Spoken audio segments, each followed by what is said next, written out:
He went from being a drug addict to selling over 1 million on Amazon in a 12-month period. I'm here with one of my best friends, Jameson, who sells on Amazon. He's currently traveling the United States, finding product to sell on Amazon. We're going to get into his story. Hopefully his story is going to be able to help you guys learn how to sell on Amazon, inspire you. And if you're out there and you're in a tough place right now, maybe you're addicted to drugs, or maybe you're addicted to something else, or maybe you're not focusing the way you should, I promise you that hearing Jameson's story is really going to help you out and help you get to that next level. So welcome to the pod, brother.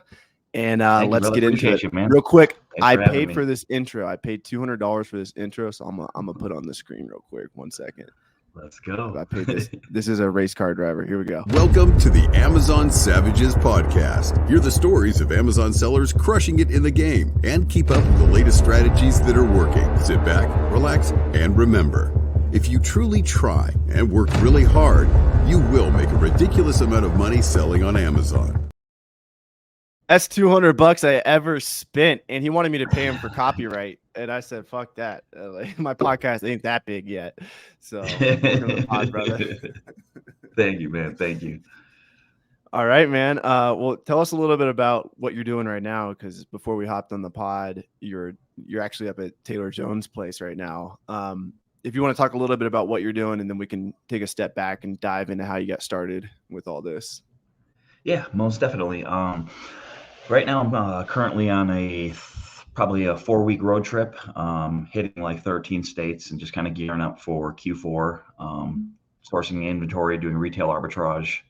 Right now I'm currently at Taylor's house in just outside of Salt Lake City, tomorrow, and just trying to get the ball rolling before Q4, and then get back home and dive deep into Q4.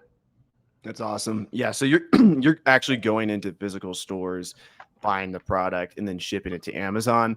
A lot of my audience, they do online arbitrage. So they're buying probably from the same stores, but online.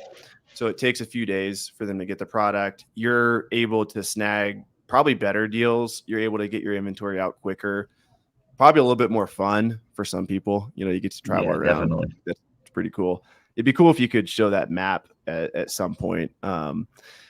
Jameson has a map of United States, all the stores he's been to, and you literally just can't see anything. Like, you can't see state borders. There's so many dots on the map. It's ridiculous. You commented on my post yesterday because I've been traveling for the last 15 months. So I've been to Puerto Rico. I've been in Cuba. I've been in Barcelona. I've been to Colombia, Mexico, and a few places in the States. And Jameson was like, "That's so weak," because it was like probably 14 dots total. And Jameson has like, you literally have over 1,000. It's ridiculous. Here, I don't know what's my dots all over. Yeah, there it is. Probably like you gotta get almost 7,000 dots. Yeah, I know, dude. I want to get it framed. That's amazing. So he's out doing that right now. He's hustling. He's finding product. This is what he does for a living. He does over $1 million a year. Do you know what you're on pace this year to do? I should do about 1.5 this year. Heck yeah. Is that going to be your biggest year? Yes. Nice. Probably better profit margin than in the past too. Not making the same mistakes. Yeah. I mean, I'm still making mistakes. We'll get into some of those. Yeah. Let's dive into your story, man. So take us back to the very beginning. And you've spoken at Miami Sellers Conference and at Scout IQ Summit. You've told this story, and it's beautiful. And I think we should record it and get it on the pod. Yeah, definitely, man. Before I started Amazon, my last real job, I was a server at Buffalo Wild Wings in Maplewood, Minnesota.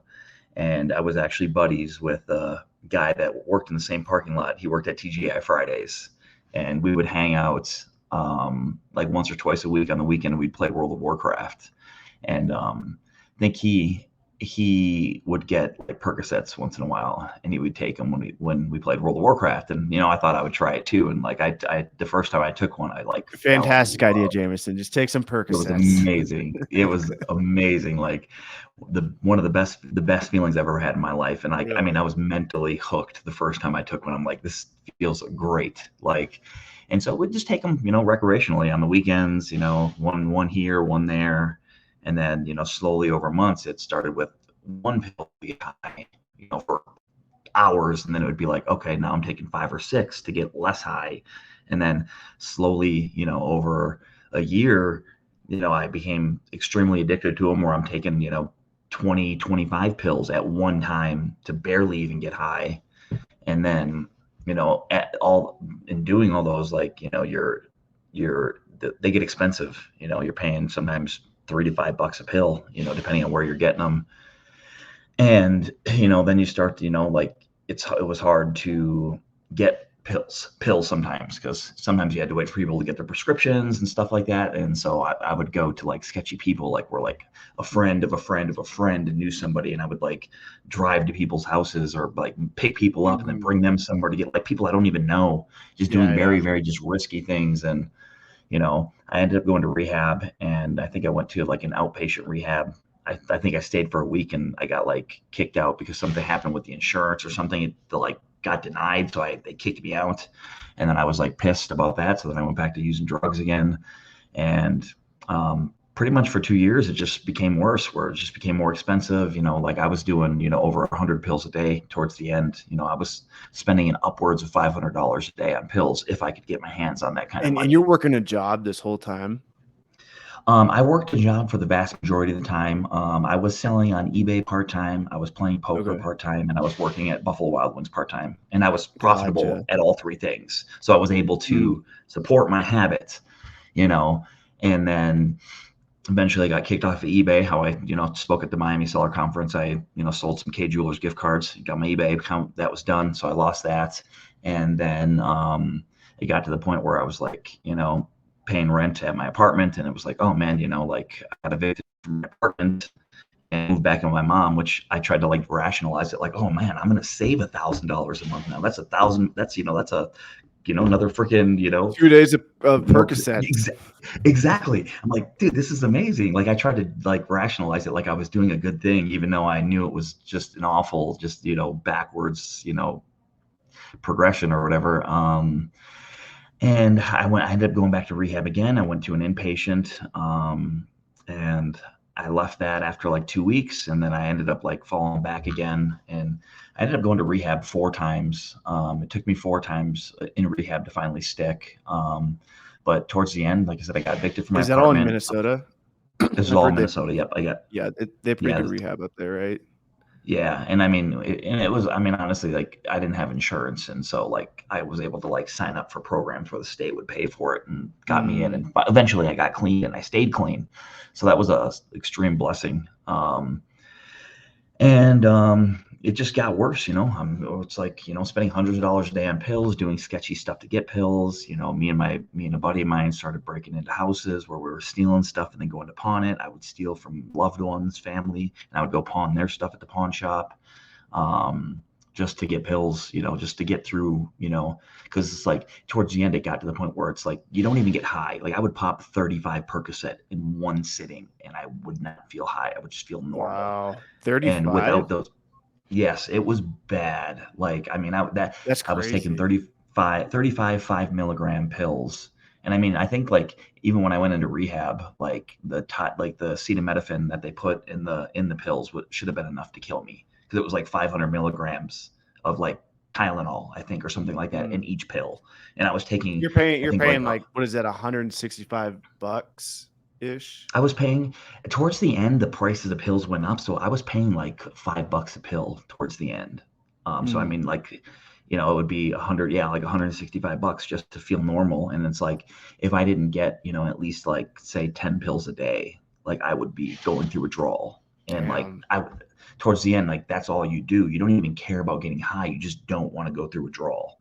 So you do whatever it takes, because it's like withdrawal is like hell. It's kind of impressive that you're able to, like, you were still able to build your eBay in Amazon business at the time. Like, that's impressive that you're able to take these pills and do all this other shit and still actually somehow be profitable, you know?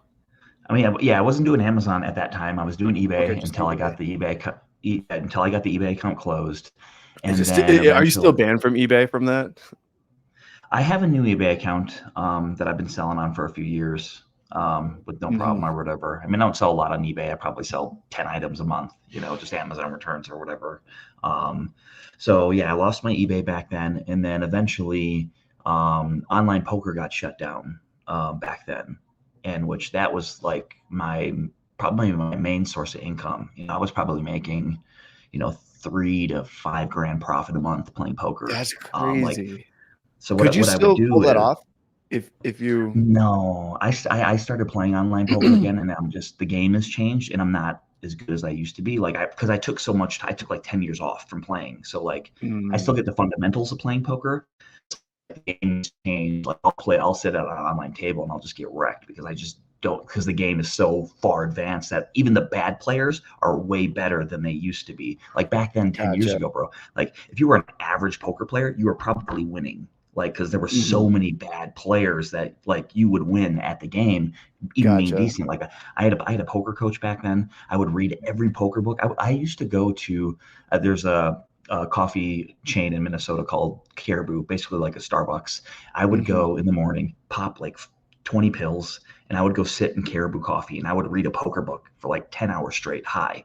And I would go home and play poker in the evenings, and then I would win, and then I would go out, get high, and then I would continue to. So how much money is like, okay, for example, like if an Amazon seller is making like 10K profit a month, usually they're doing like 100K in sales. Yep. And they would have to spend probably 40 to 50,000, maybe more. With poker, what were you spending like a month to bring in 3,000 to 5,000? Are you how much money are you like circulating through? Are you like, not if very you look much. at your bank statements, are you putting like 10K in a month, or what does it come out to? So back then I used to play a website called Poker Stars, and like back then I used to play multi-table tournaments, basically tournaments I would play where I could be in a tournament for 5 minutes, or I could be in a tournament for 12 hours. And they would run this tournament. It was like a $3.30 buy-in tournament on Poker Stars, but like tens of thousands of people would join this tournament every day from all over the world. So like the prize pool would be insane for $3. So like if you can make a final table, like, basically say 5,000 people join the tournament. Yeah, if you make a final table, you're guaranteed to make a couple grand probably, make 1,000, and like first place would pay like 15K or, something like that. So like I would continually make final tables. Like I would never be able to win the tournaments, but I would always I would make probably 5 to 6 final tables a month playing this tournament where I would just, pick up, $500, $1,000, $2,000.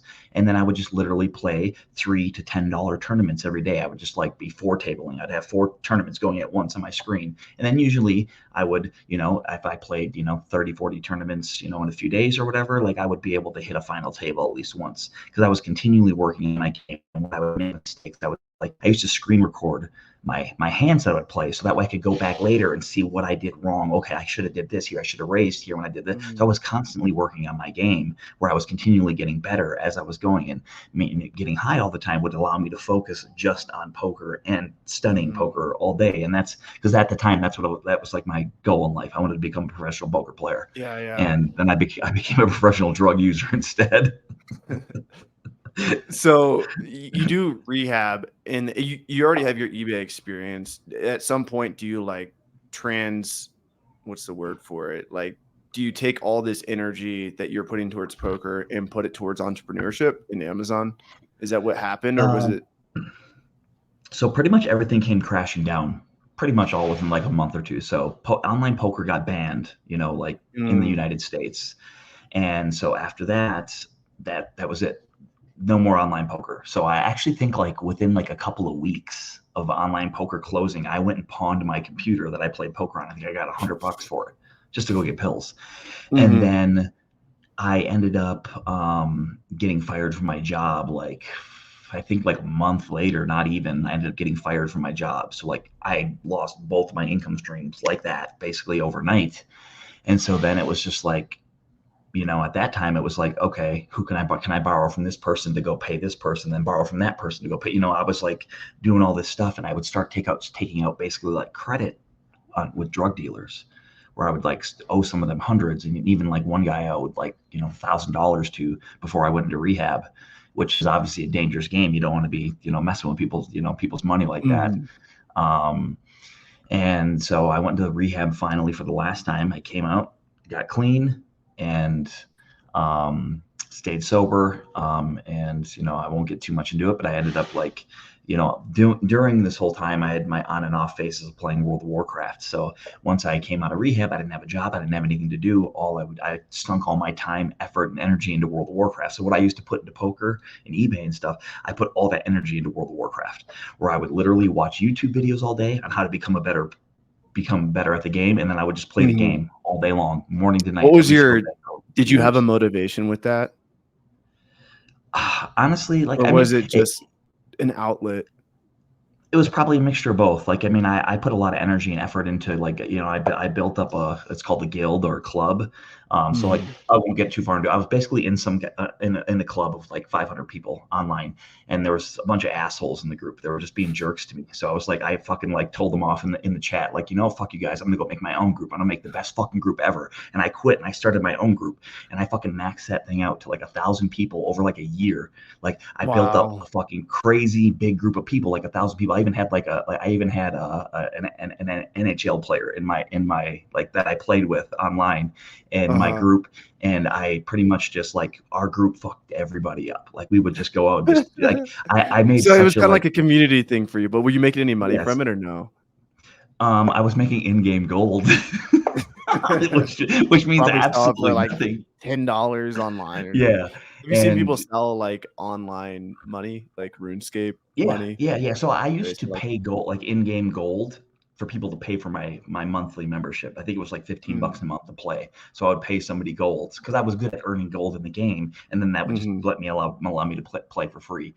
And so I built that up, and then like we got to a point where like other groups were putting hits out on our like on websites and shit, like go after these players and kill them, like just stupid, just a bunch of nerd stuff, bro. Yeah. And in the game there was an auction house, and I actually really learned about just like running the market. And like I would like go to the auction house and like say I would buy out all the leather or all the supplies that somebody would need to make stuff. I would buy it all out and then relist it on the auction house at a higher price. And I would just like I made hundreds of thousands of in-game gold just like learning how to do this, like buy in bulk from people. I would pay people to go out and farm all this stuff for me, and then I would go list it. And I was like I was basically like an online in-game like Amazon, eBay funny, type like, thing. All this stuff is kind of like the same thing. I guess poker's a little different. Poker's more of a gamble, but with World of Warcraft, a lot of similarities. You're arbitraging shit. You're just not making money from it. You're arbitraging. Exactly. And you're with drugs. Were you selling drugs at all?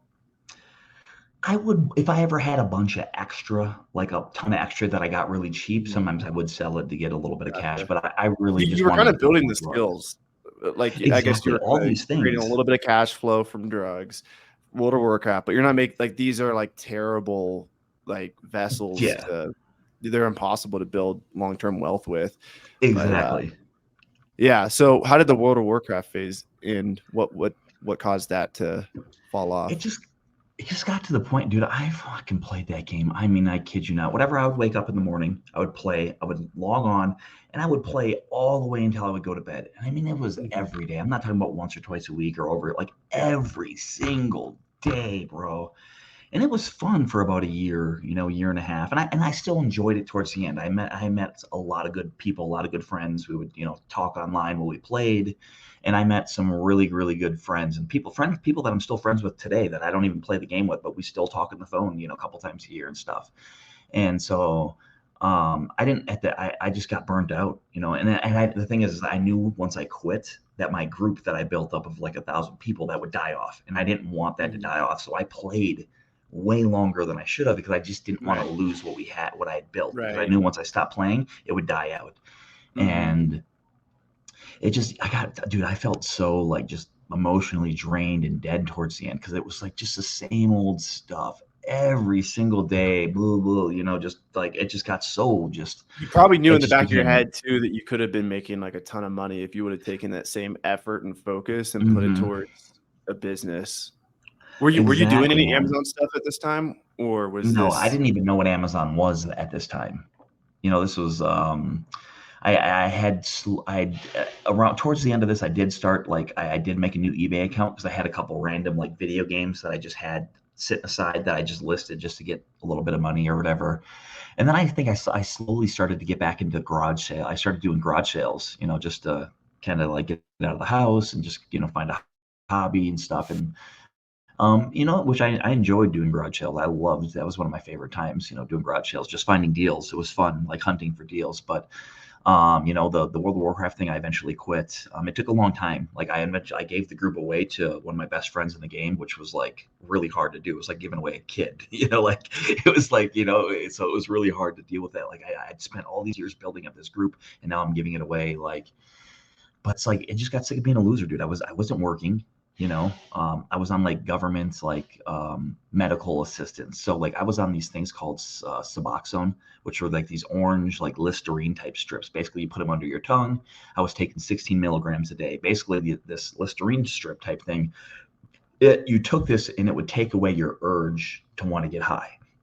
Basically, it would like shut everything off in your brain. You'd have no desire to get high.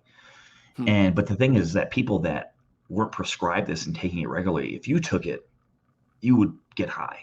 Like, so people that weren't taking it would get high from it. So it was like a drug. And the sad part is that if I went off, so basically the state was paying for this. It was like $2-3 grand a month for this prescription.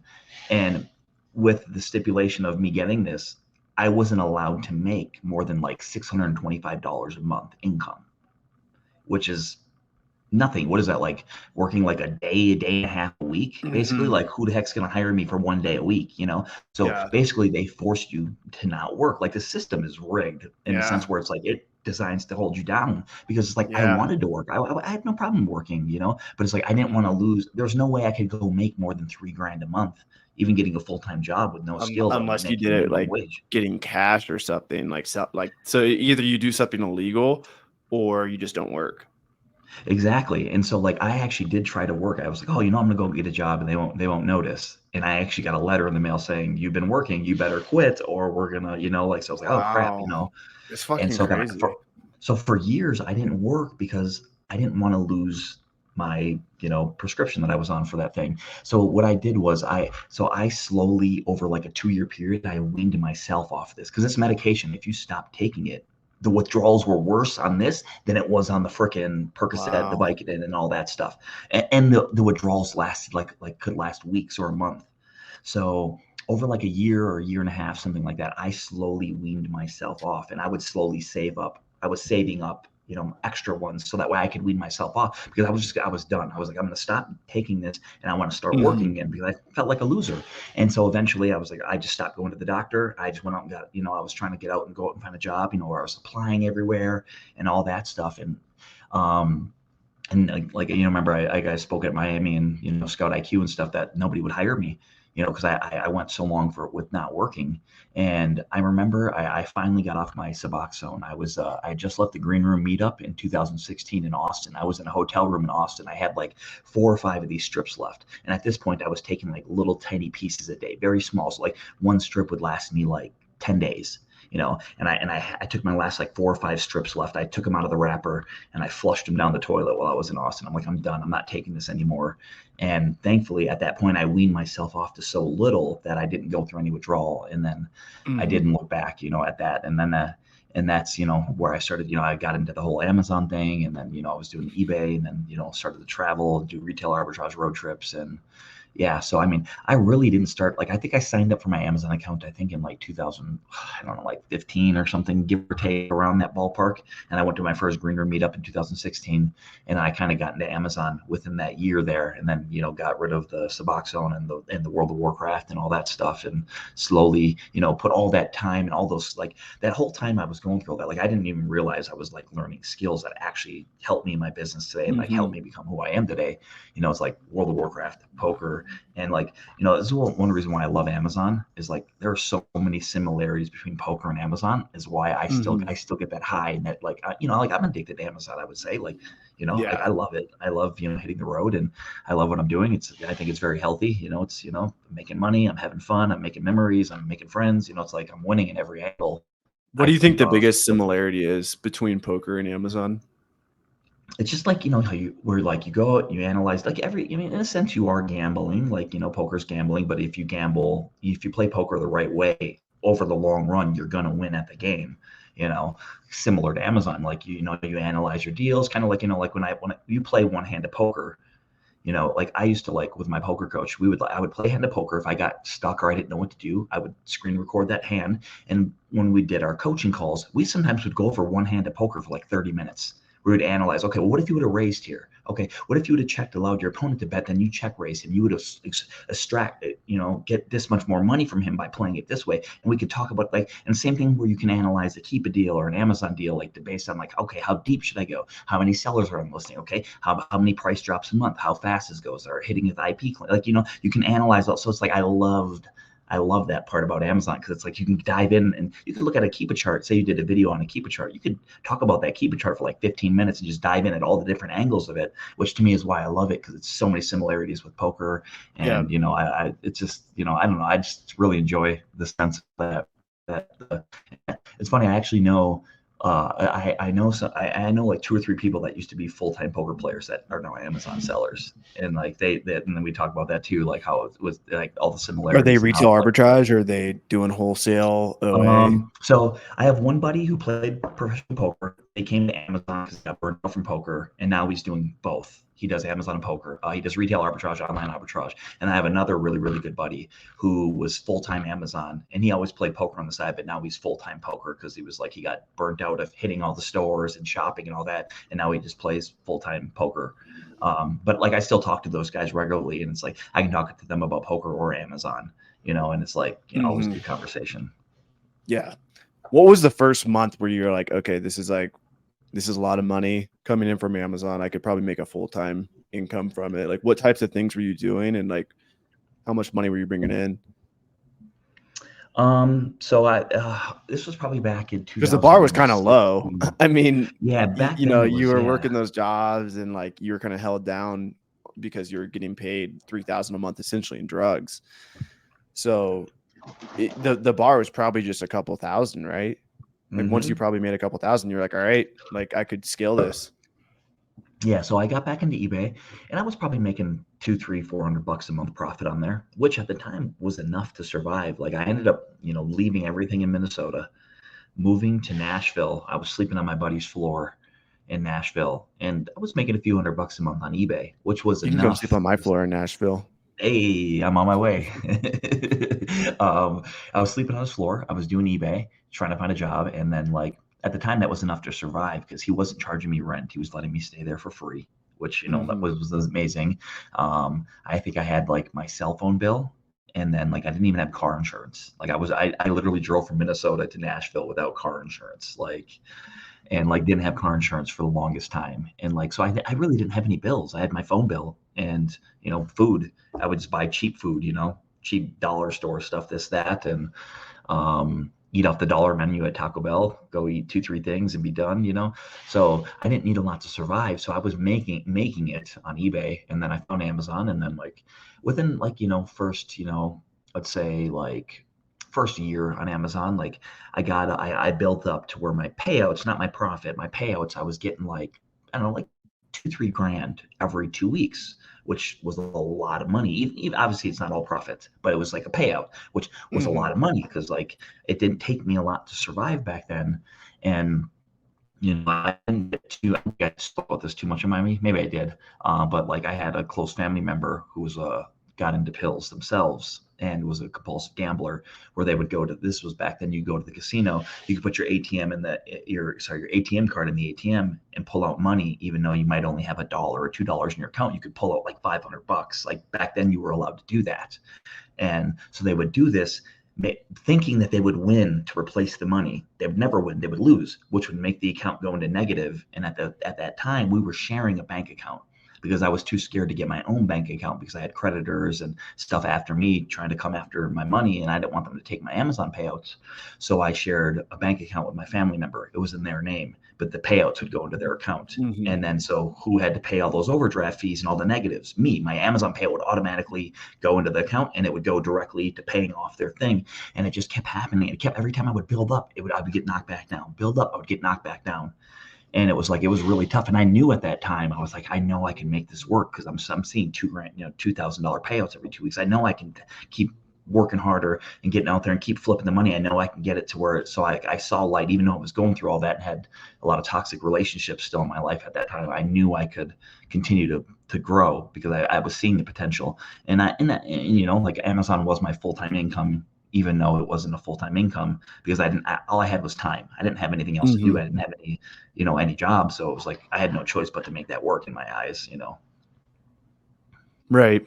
Yeah. So, and then what was like your first big moment of like, holy shit, like there's a lot of money in this? Did you like do like a buyout, or was it like a liquidation? Did you come across like a bunch of product where you were able to spin like, because I remember a few years back, I was actually with Caleb Roth at a library, and we were cleaning out the library, and you told me, I think it was right when you moved into your apartment and I moved into mine in Nashville, and you told me you spent like $2,000 or $3,000 on Lego. And I was like, yeah, that was at Go Calendar. It just blew my mind. Like looking, like now it's not that much. Now it's just like whatever. Yeah. But back then for me, because I was stressing that because my goal was to find 1,000 books a month. And I was stressing that I'm like, I have to spend $1,500 to $2,000 on books every month.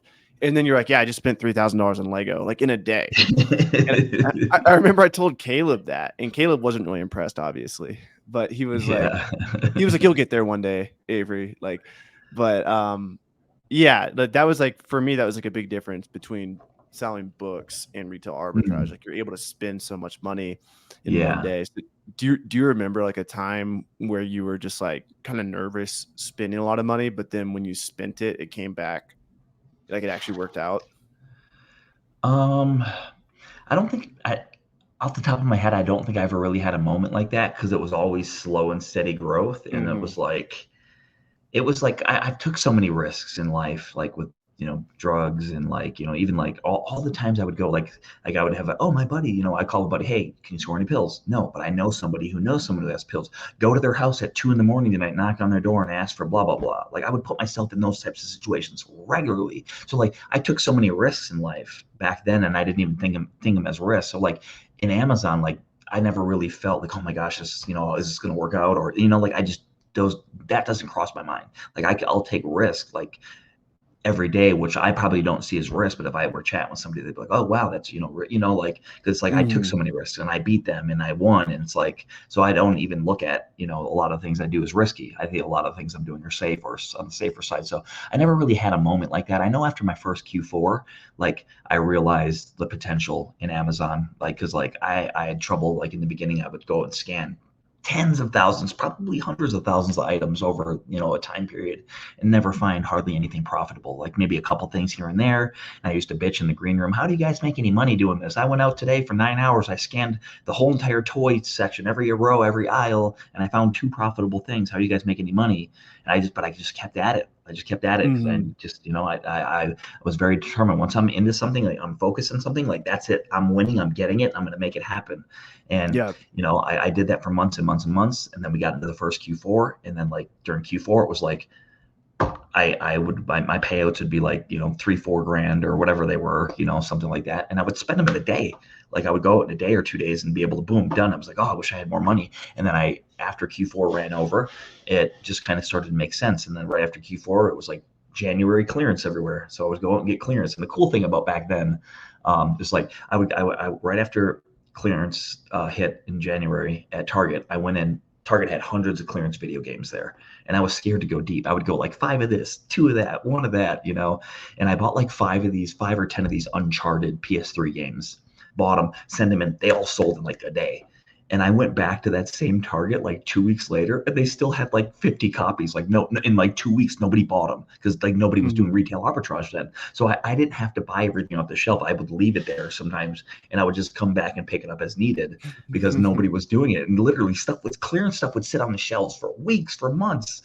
But then after that, it just slowly made sense. All that scanning, all that grinding, like I didn't know what I was building there. Like, you know, I would go scan all these thousands, hundreds of toys at all Walmarts and Targets. And like, little did I know, I'm like, even though I'm like striking out every time I'm scanning, I'm not finding anything. Little I know is I'm building like my knowledge base and toys and like learning and understanding. Like I didn't even realize it consciously. Like I'm learning right here. And now fast forward to where I am now, it's like all those toys I scanned, like it totally allowed me to feel and learn and like understand the toy market like that. Like I'm literally going out, hitting the road, and I'm going to mom and pop toy shops and video game stores. And I'm walking in and I'm finding stuff from like 5, 6, 7 years ago, 3 years ago. And it's just natural. I can go into a store that sells random toys and stuff, and I can go find the profit. And because I didn't know back then, I was like literally building my knowledge base in toys and video games back then. And now it's like I can go, you know, I have a very niche thing on Amazon where I go into all these toy stores and video game stores, and I can find the rare stuff that no one even knows is sitting there. What do you think your biggest sales month was so far? I did, let's see, back in, I think in 2021, I didn't make any money. I mean, I definitely did make a lot. I got burned. A lot of things didn't work out, but I think in December 2021, I think I did like 280,000, somewhere around there, maybe 270. I don't even remember, but it was like over 250 in 2021. I did. But then in 2022, I think I only did like, I don't even know. Let me check. I think I did like 180 or something like that. I did like 100K less because I was like more strategic and like safer. And like, because 2021, we took a lot of calculated risk. I was part of a big group buy.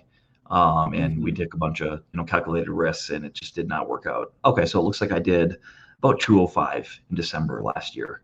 And I think I did like 280 the year before that, which was my highest. If you had to go back in time and talk to yourself when you first started doing retail arbitrage, the very first time you're walking into a store and you plan on traveling the country, what few things would you tell yourself? Like what tips would you tell yourself going into the store? How much money, you know, would you recommend that version of Jameson has before he hits the road and travels? What kind of advice would you give him?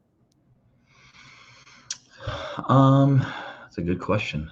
Hopefully I have a good answer for that. I mean, I guess overall, honestly, if I could go back, I guess maybe I'll kind of rephrase the question a little bit. If I could go back and redo this again, or like go back and give myself, you know, some advice back then, I would tell myself to learn about money and learn to understand, because I came from a super poor background, very poverty mindset, very poor mentality on life and in money. Like money was meant to be spent. You know, like if you had it, you spent it. Like the thing is that like you didn't have money, but like when you would get a little bit, you'd go and buy like clothes or shoes or something stupid, like something that means nothing, and you'd be broke. You know, like just that stupid poor mentality on life and everything you do. You know, like I learned at a very young age, like, you know, people are learning to tie their shoe and they're going on family vacations. Like I learned how to scam. You know, like people that were close to me and my family taught me how to scam the system. And like how to go to, like, we would go to like, you know, Herberger's, which was a department store like Macy's back in the day. Okay, go in, buy this, da da da da da. Okay, boom boom, return this without a receipt, da da da. Get like, and just like how to get like free money and gift cards, and then go sell the gift cards for cash, and like do different little stupid scammy stuff like that. And like, you know, like I learned, you know, and like in my heart, like back then I knew it was immoral, it was wrong to do those things, but you did it because that's like your loved ones, your family members are teaching you how to do this, you know. And so it's like it became normalized to do stuff like that. So like I never learned to understand money. So the more money I made on Amazon, the more money I spent in life.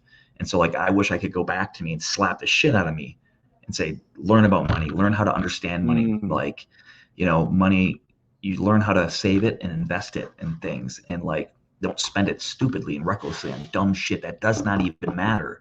I think that would be the biggest thing I wish I could go back and do, is teach myself to learn about money back then. Yeah. What about within the Amazon business, spending money? Do you think you were making bad purchasing decisions early on? Yes and no. So back then, like I either Keepa didn't exist or I didn't know about Keepa, but I would just go into a store, scan it. If the reviews looked decent and there was rank, I would just buy it. Like that was it. That was the extent of the research on the product. So I mean, obviously, I would guarantee I bought bad stuff, not knowing if it would sell or whatever.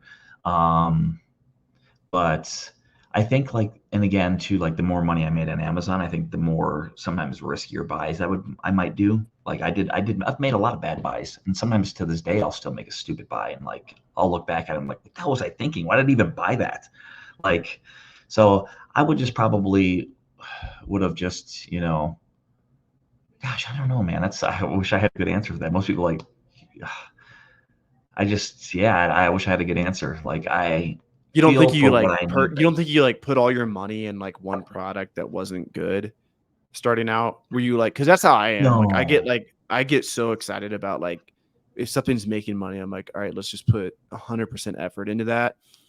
And I feel like I've made that mistake a few times in my Amazon Mhm. business where I just Gotcha. go 100% in Yes. and then I lose everything. I've done it like Yes. 3 Okay. times. I've done that more recent than back then. Back then I never did that. Like I would never go Yeah, deep probably into because product. back then you were just like kind of feeling it out. And then now Exactly. you Like, have more money and you probably fool yourself by thinking you have more knowledge and wisdom than you do, mhm, which you definitely have a lot. But just like poker, it's a game. ASINs can get mhm. restricted, Yep. products can tank. You don't know who else is getting the supply, things like that. Exactly. Yep. Yeah, I've done a lot of shitty, stupid buys. I mean, about a year and a half ago, 2 years ago, probably 2 years ago now, like I bought one SKU, spent 30 grand on it, on one SKU. And everything looked good on Keepa. And I knew it would probably take me a few years to sell it, but it looked good. And like the retail on this thing was $50. I got it for like 15 and it was selling for like 45 at the time, and Keepa looked good for years. It was fine. And unfortunately, that item became oversaturated, populated, made, and like now you can go find it at wholesalers for under $10, and it's selling for $25, and I'm losing money on it. And like I ended up buying it and holding on to it for like a year before I started selling it, because after I bought it, it just tanked and it wasn't selling, and it was selling for like $18, and I paid like 15, and so I held on to it, paying storage fees on it, and then eventually when I started selling them, like 10% of the toys in there were broken. Like, so I had lost 10% of my buy cost on that. And now I'm selling these toys now for 25 to $30. I'm still losing on them, but like it's 2 years forward. I paid storage on that thing for like 2 years. It was like, I don't even know, probably like 10 pallets or something, paying it per pallet per month on storage. And then now I'm selling through at a loss. I'll be able to sell a lot of them this year and get it down some, but it'll probably be my biggest loss on a product ever. After all said and done, between the broken, what I'm selling it for a loss, and then paying storage for 2 years on that product, it'll be one of my biggest losses. And the thing is, like, I went out and did another, well, at the time I thought it was a good buy. I ended up I did a group buy at ASD, actually right after that, probably a few months later. It was like a $60,000 group buy. I think it was 4 of us, 15K each. And it was a Walmart exclusive toy. We bought it for $6. The prior Q4, I had paid 13 for it, and I sold a few hundred of them during Q4. I'm like, dude, this is great. $6. These things fly at Christmas time. It's a Walmart exclusive. Let's grab it. Boom. And apparently, this wholesaler wasn't the only one to get the product. And so I think we bought around 2,000 to 2,500 units each. And this thing went from like 2 FBA sellers to like 80 FBA sellers over the next couple of months. And I'm still selling this. We paid like $625 or $650 a unit. I'm selling them for $8 right now, and I sell maybe 10 a month. Like, so this thing was, and it's did you and like the group kind of like agree on a price, or was it just like free for all? So we all evenly split it. We talked them down. I think they were asking like $9 for the item. And at the time it was selling for about $35. It was a Walmart exclusive. I had thought it was discontinued. I was the one that was like, hey guys, we need to get this. I showed the data here. Look, I sold like 200 of them in December last Q4 for like $30 a piece, and they flew. So you're the one like convincing the group. Everyone's like, fuck you. And I was, because the Keepa looked great. It was, I mean, everything on paper, everything on Keepa, everything looked amazing. And I even had some knowledge of this product. And I'm like, dude, I sold like 2, and I would have sold more, but I could only find like 2. The only thing you didn't know is the fact that there was a lot more that it was going to be yes, either they remade it like, or there was a big supply that they just dispersed distributors, and then they sold it out, and then now it's like, boom, you know. So I probably still have 2,000 of these units left, and again, I'm paying storage on that every single month on those. And again, so I've done a handful of these stupid buys like this. You know, I sold 15 of them in stock. Like, if you're paying that much in storage, No, could you liquidate them? I don't know who the hell would want to buy them.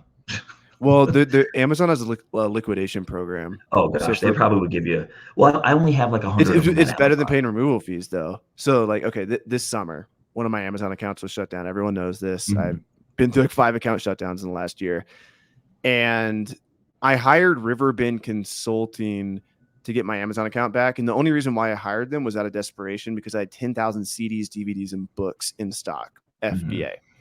And so when those get removed, the average removal fee was like over $2. Do the math. 10,000 units, $2 removal. It's $20K in removal fees. And it happened automatically, so I ended up paying the $20K. And I got the shit inventory back. I wish they just would have thrown it away, because they actually sent it to my prep. So then I had to pay the prep to process it, or at least throw it away. But there's a liquidation program where you can get like 5 to 10 cents per unit that they accept. And I mean, I could have made $500. Making 500 is worse than paying 20,000, you know? So I don't know if that's an opportunity for other sellers too, but for booksellers, when you go to remove it, you can remove it, you can dispose of it, or you can pay for liquidation. So maybe look into that. Damn, yeah, this thing is not selling. I sold like 15 You're units looking in the at it last now. month.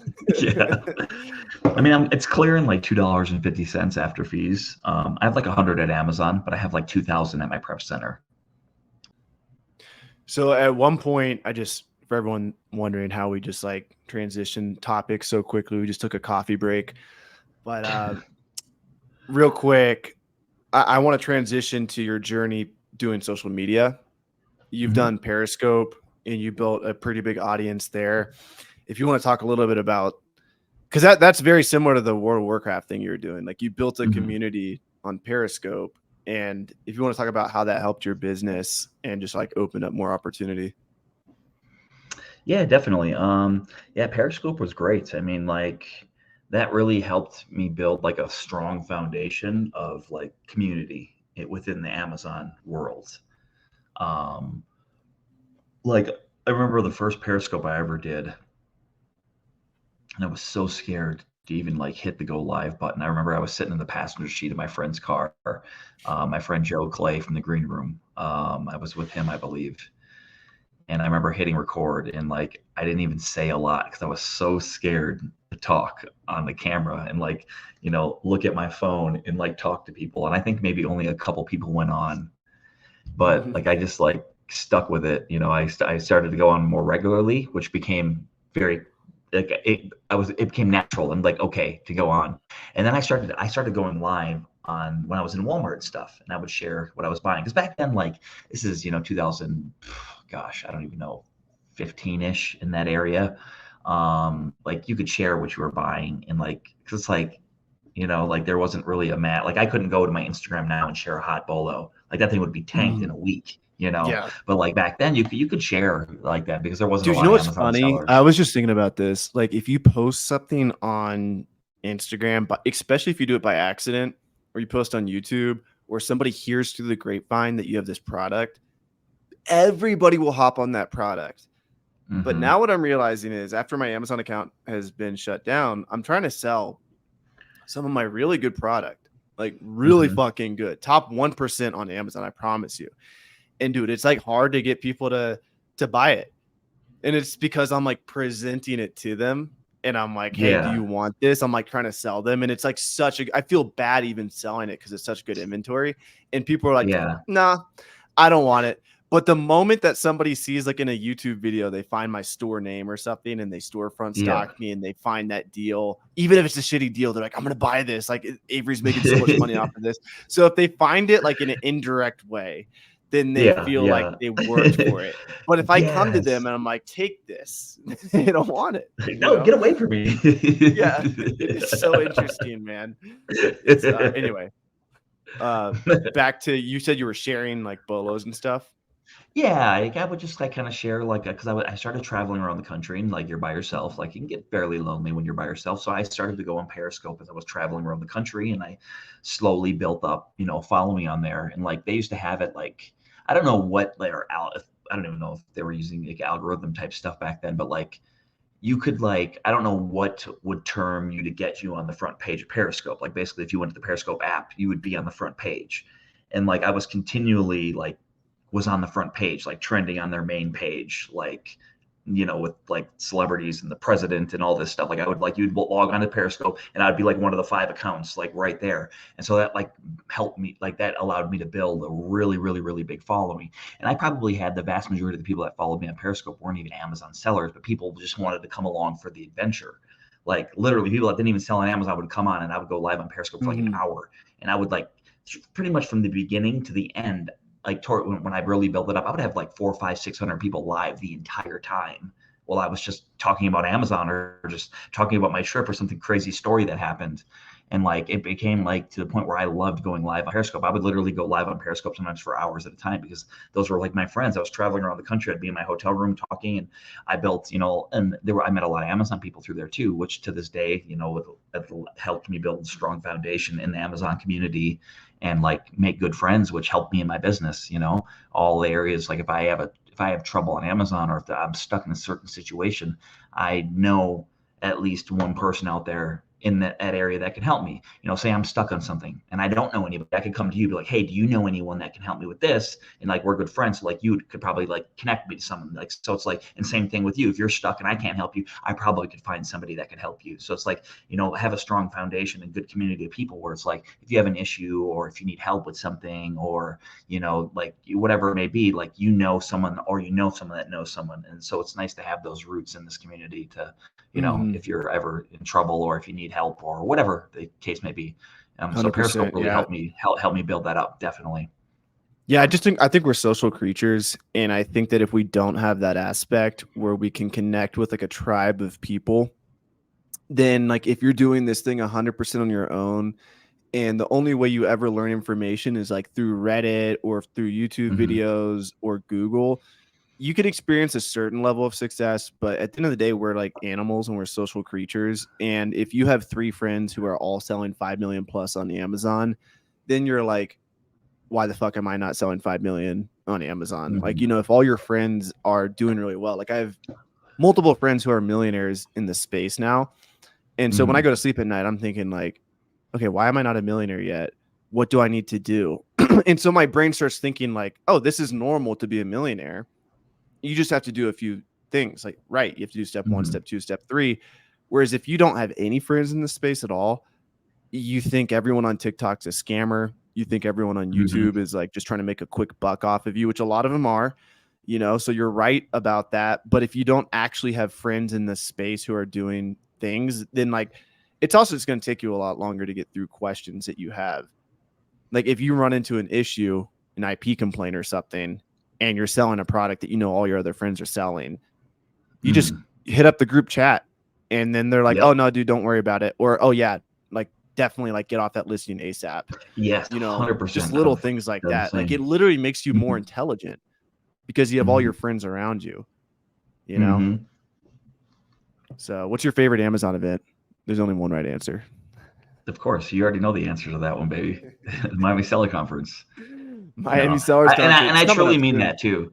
I truly mean that too. Like I'm not saying that just because you're my friend or whatever, and I want to support that. But like Miami Seller Conference honestly is the coolest event. Like there's no other event. Like I really liked it for my personal, because like all the events that I go to, it's always like a mixture. If you'll get like a few young people, a few older people, like it's just a mixture of just different caliber of Amazon sellers and different age groups. But what I really liked about Miami Seller Conference is like 90% of the people there are like freaking under 21, like they're like all super young.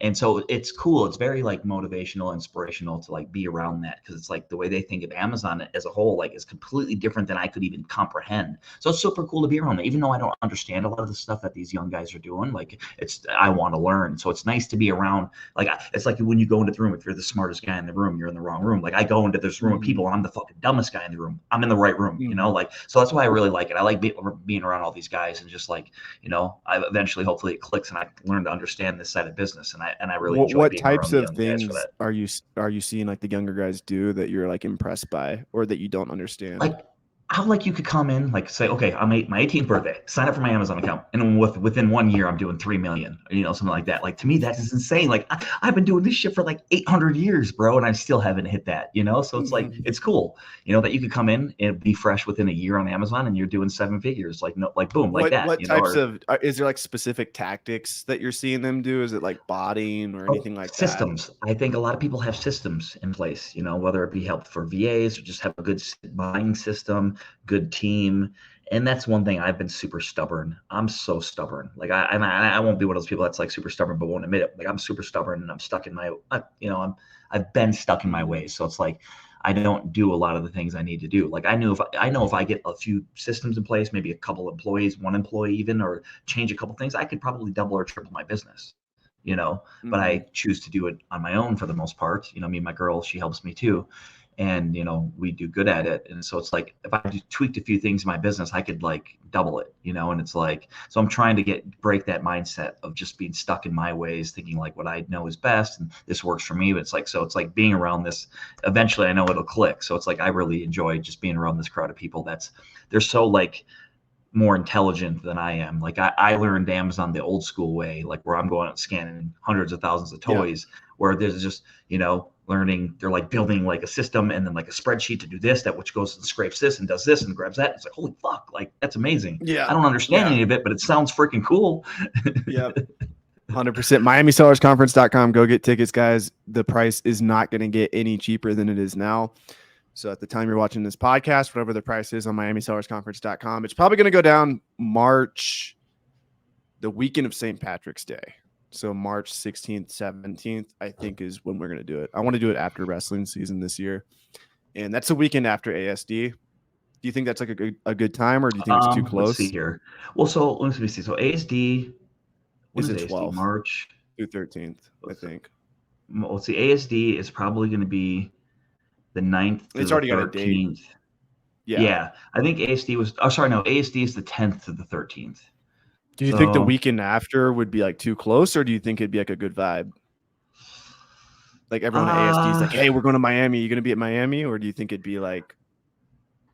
I've done back-to-back events before. It is a little tiring. Like I used to go, like when it worked out, I used to go to Unconference and then literally fly directly to ASD when it worked on the calendar. And it was a little tiring. Not gonna lie, like it was like a lot, because like you're around hundreds of people for a few days, and then, which is amazing. But for me, like after an event, like I'm a little drained because you're around people. It's just like a lot of energy, and then boom, to go to another event. Like sometimes, like I make it work if it has. That's the way it is. Like I make it work, but it can get a little much sometimes when you're around two events. Yeah, tons of people. This last year, I went down, so we had regionals wrestling tournament. I was coaching my high school team, and so regionals is a big deal. Like if you win region, you go to state. And so all the wrestlers, we had like 4 or 5 go to state. Then I go to Miami. I get shit-faced drunk. I do the event, the Miami Sellers Conference event, and then I get sicker than I've ever been in my life the week after, and I missed the state tournament because I was so sick. Yeah. So this year I want to do it after. Gotcha. So I know it's not the best time, but we're probably going to do it around then. Okay. So you can suck it up. Good. Fine, whatever. I want to get into your Q4 strategy, and also you have a pretty interesting strategy in my opinion. I don't see a lot of people doing this, where you're kind of like a chipmunk, where you like store a bunch of nuts and you sell them later. You store a bunch of items, like you have Barbie dolls, you have like all these different things. You have a closet filled with stuff. So I want to get into that. But before we dive into that, I have a quick announcement. Speaking of systems, we were talking about how important systems are in your business. So for number one, everybody needs a listing software when you sell on Amazon. And if you guys didn't know yet, I'm the owner of GoToLister. You get a 100% free trial by going to GoToLister.com. And the way the software works is you can create FBA shipments easily. You can have your prep center create shipments with this. You can select FBA and it's going to have your address, all that, and you can create a batch. Boom. That's good. You can also check your profit by clicking on total profit. And this is going to show you what your sales are and how much you paid in fees. And if you enter your buy cost when you list your items, it'll actually factor in like what you paid. And then it'll spit out what your net profit is over the given time period. So this is default set to 30 days. And starting in 2 days, by the time you guys see this video, it'll be released. We're going to have really cool stats for you that give you meaningful stats. So like how much profit are you selling per day? And you can quickly view this from your phone or from your computer. And in addition to all this, now GoToLister has 2 reports you can download. One is the sales report. So if you click on orders, you can download the sales report. And then if you click on, obviously if you go to your batch data, you can download the listing data. If you go to the spreadsheet here and you enter the listing data in this column and you enter the sales data in this column, it is going to tell you what items you need to buy more of that you currently don't have a 30-day supply of. So no matter if you're a wholesaler on Amazon or if you're doing online arbitrage or if you're doing retail arbitrage, there's items that you probably don't have a 30-day supply of. And if you can go back and buy more of those items, you 100% should. Any ASIN that's making you profit, you should have a 30-day supply of at least, maybe a 60-day supply if it's kind of hard to get.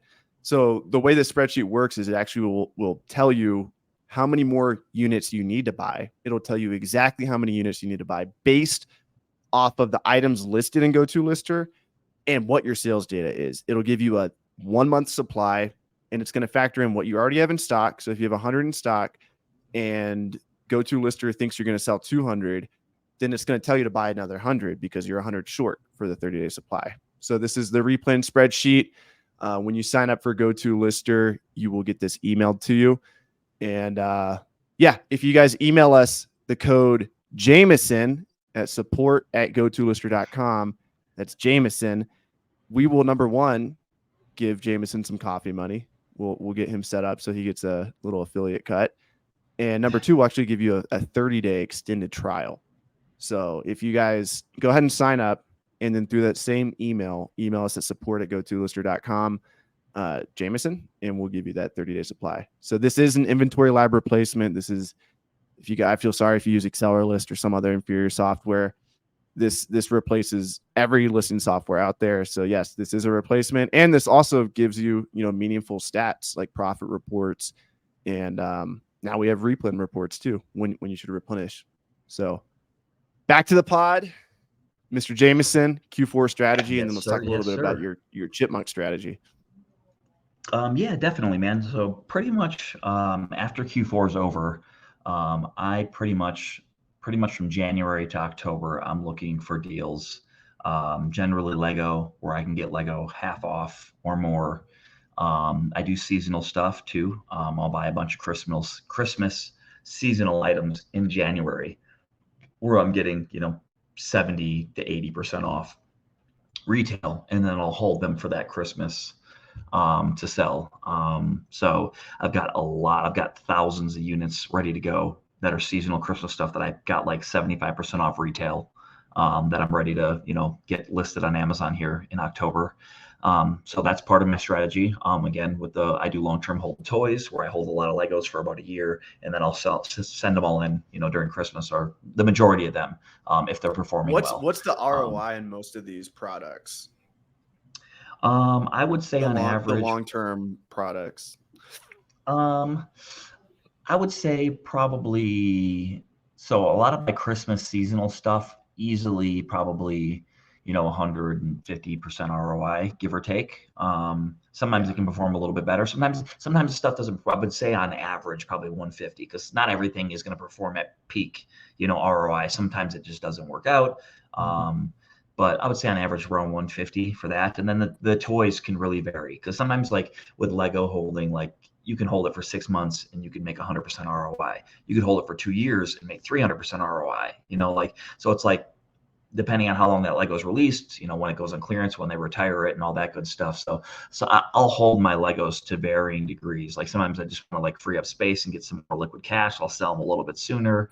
But I just enjoy doing that. It's just kind of like nice to have that on the back end, and I always get a lot of people who be like, oh, well, you could have bought, you could have skipped buying that and then bought this and flipped this 8 times over by Christmas and made this much % ROI. But it's like, I don't always find products. Like I couldn't go out today and spend, all my money on RA. Like it would just be physically impossible. So like I do a mixture of both. Like I buy now and all the stuff I can buy now, and then I'll even buy the stuff that I can sell later. So it's like I like to do both because it's like I can never spend all my credit or all my cash. Like it would just be very tough for me. I'm just not that good at this where I could go out and drop, $100,000 in the next, 3 weeks on inventory doing RA. No way.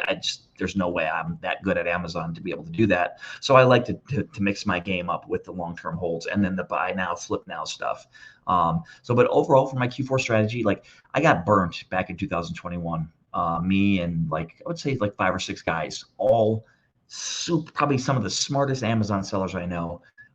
Biggest Amazon sellers I know, like a lot of them are doing, $5+ million a year. I was a part of this buying group where we would literally go pretty much for like the entirety of Q4, 2 to 3 times a week. We would go on live Zoom, sometimes for 4 or 5 hours, and we would literally dissect deals. And Amazon would be in stock. We would go over deals like Amazon sold out of this item the last 4 Q4s. Okay, let's see, what can we do here? Okay, Amazon's got 1,700 units in stock. Okay, you take 200, I'm going to take 1,000. We would buy out Amazon. And like some items, like Amazon would be in stock like 5,000 units, and like we would buy them out. Everybody would get different, amounts. That's so crazy buying Amazon out. Like you just have to have faith that they're actually going to run out of stock. And so like everything we bought on paper looked good. Like Amazon sold out multiple Q4s prior, and obviously it's nice to have 5 or 6 guys because you get different angles and different viewpoints on products. So like we would all be in agreement on these products. Like these are good. And like, we'd buy them out, and like it just almost, I would say over half of them just did not work out, where Amazon just got smarter at going deeper, like or they would go out of stock, but then they would come back in stock. And it was just like so much of it just did not work out that Q4, even though everything was laid out strategically smart. We looked at the data, everything lined up to like, okay, this is a smart play. And like, even on plays where I wouldn't even feel fully confident, like there would be enough smart guys in the group that were like, this is why we think this, blah, blah, blah, blah, blah. Like there'd be a lot people a lot smarter than me. So we made the buying decisions to buy these items, and just the vast majority of them didn't work out for me. And, some of them with the other guys too, or sometimes like I would sell a little bit too early on an item when they would hold it a little further and get a little bit more money. But overall, it just did not go good for me. And I got bamboozled. Like I got destroyed that Q4. And after that, I was like, you know what? I'm done. I'm not chasing hot items. I'm not doing Amazon to Amazon flips like that. I'm just not doing that. So last Q4, I literally treated Q4 last year exactly like I treat the rest of the year. Like I'm just going to shop like I normally shop. I'm on a road trip. Everything I'm buying and going out to get now, I'm going to flip like normal. I'm going to sell it all now, and then I'm going to continue to do what I'm doing now. I'm going to do that for the rest of the year. Like the only thing I'm enjoying about Q4 is velocity. I'm going to take advantage of everything selling extremely fast. I'm not, so like last Q4, like I didn't really, like everyone's like, like I would take a day off here. I literally, like how I treat my life now is how I treated Q4 last year. And people are like, why are you taking a week off? Why are you doing this? It's Q4. I'm just like, I'm treating Q4 exactly like I treat the rest of the year. I'm not getting burned this year. Like I lost a lot of money, doing those flips, a lot of money. Like I'm negative, like I probably lost somebody's year salary easily, if not more. It was bad. And it took me almost a full year to recover from that, of grinding really hard to pay down that debt and the credit card bills and like, get out of the hole. So I'm not doing I'm sure 99% of people think I'm dumb for doing it this way, but it's like, I'm not getting burned again. So I'm just going to, I'm just going to treat it normal and just, I'll take advantage of the sales. And if things happen to go up a little bit more than normal, great. you know, like, but I'm not going out of my way. Like, I'm not like, I used to go chase the hot products. Oh man, this pre-order this and pre-order that. Okay, this item came out. It's hot right out of the batch. I would go and buy them all. And then like the thing would tank and it would never recover. And then I would lose, or the returns would come back. Like, I'm so sick of buying a hot toy, buying 500 hot toys. They all sell for a profit or whatever. You know, some of them do, some of them don't. And then after Q4, everybody returns it because that item becomes easily available on the shelf. That this $30 toy everybody was selling for $80, like they're going to return it. So it's like, I just don't want to go through all that hassle and stress and BS. And I'm just going to, so it's like, I don't even really have a Q4 strategy. That's my strategy. You know? Like, I'm just doing going to keep doing now. you. Just don't get too excited. Don't put all your eggs in one basket. Don't jump at opportunity to get all your capital tied up. Yeah, I think it's smart. They say that poverty teaches you all the lessons that poverty needs to teach you. And so you'll keep learning the lessons of poverty over and over again, whatever they are. And I think that's one of them, which is putting, you know, well, Amazon was out of stock last year. Amazon was out of stock the year before. Therefore, they'll likely be out of stock this next year. And it's like, well, don't put fucking 70% of your capital into one deal. And that's a lesson, you know, that you can choose to learn or not. And if you don't learn it, then you'll have to have the lesson again and again and again until you finally do learn it. So pleasure having you on, man. If anyone wants to follow Jameson, all of his socials will be linked below. Much love, man. Any last words for the people? Man, no, man. Just if you're watching this, man, whatever you're going through in life, man, just let you know that I believe in you. I love you, man. Because when I was like going through depression and all this bad crap in my life, like, I had no positive role models in my life. None. So like, even though if you watch this and I don't even know who you are, like, I'm rooting for you. Like, I know what it's like to live on the bottom and like live in the gutter and feel like shit. Yep. And have people around you that make you feel like shit, and just not have anyone around you that supports you and loves you. Yeah. Guys, if Jameson can do it, you guys can definitely do it. Wow. All right, brother. Thanks for coming on.